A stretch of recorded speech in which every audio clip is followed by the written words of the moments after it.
రేపటి నుంచి మీ ఇద్దరి మధ్య ఏ గొడవ జరిగినా ఆ గొడవ వల్ల నా పరువు పోయినా గుర్తెట్టుకో, నీ బతుకు నా చేతిలో చాతపడి బొమ్మేరో.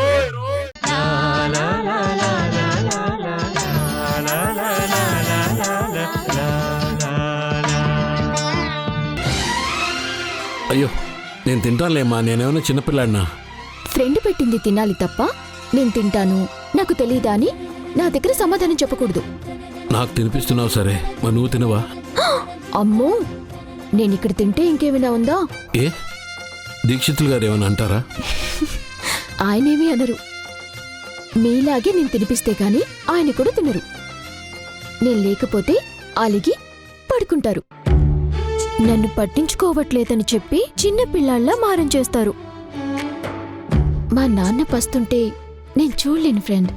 అందుకే నేను ఎక్కడున్నా సరే సమయానికి ఇంటికి వెళ్ళి భోంచేస్తాను. పాపం దీక్షితులు గారికి ఉన్నది నువ్వు ఒక్కదానివే కదమ్మా, అందుకే నీ మీద ఆయనకు అంత ప్రేమ. ఆయన అమ్మలా నిన్ను చూసుకుంటున్నారు, నువ్వు ఆయనకు అమ్మలా మారి కాపాడుకుంటున్నావు.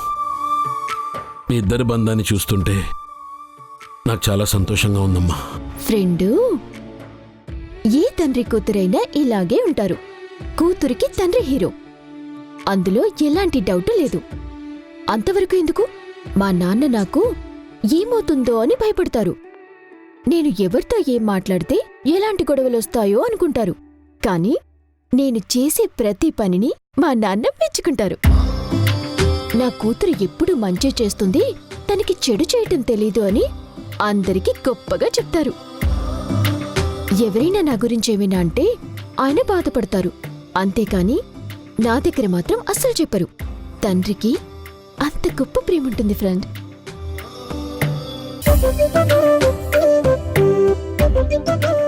అయ్యయ్యో, ఆ కన్నీళ్ళేంటి?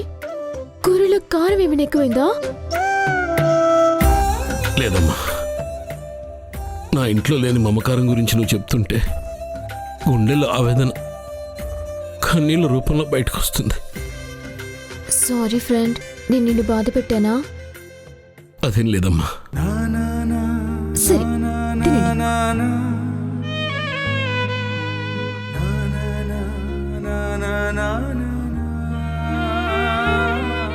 నన్ను క్షమించమ్మా. అదేంటి ఫ్రెండ్ అలా అంటున్నావు? నువ్వేం తప్పు చేసావని క్షమించాలి? అదేం లేదమ్మా, నా కూతుర్ని నువ్వే నాకు దూరం చేసావనుకుని ఆ రోజు నుంచి నీ మీద కోపాన్ని పెంచుకున్నాను. కానీ ఈరోజు నా ప్రాణాన్ని నువ్వే కాపాడావు. నా ఇంటికొచ్చి ఫ్రెండు ఫ్రెండు అంటూ నాతో ఇంత ప్రేమగా మాట్లాడుతున్నావు. మీ తండ్రి కూతుర్ల బంధం గురించి నువ్వు చెప్తూ ఉంటే నా కూతురు కూడా నా గురించి ఇలాగే ఆలోచిస్తుందా అని నేను తలుచుకుంటున్నానమ్మా, అంతే. చెప్పాను కదా ఫ్రెండ్, తండ్రి కూతుర్ని ఎవ్వరూ విడదీయలేరు. దైవం కూడా విడదీయలేని బంధాన్ని బంధువులెలా విడదీస్తారు? కొన్నాళ్ళు దూరంగా ఉంచగలరు, కానీ శాశ్వతంగా విడిపోయేలా చేయగలరా? భూమి నీ దగ్గరికి వస్తుంది, ఖచ్చితంగా నీతోనే ఉంటుంది. నేను చెప్తున్నాను కదా. అది నువ్వు అనుకుంటున్నంత సులువు కాదమ్మా. తను కన్ను తెరిచినప్పటి నుంచి నా ఊనికి కూడా తెలియకుండా పెంచారు వాళ్ళు.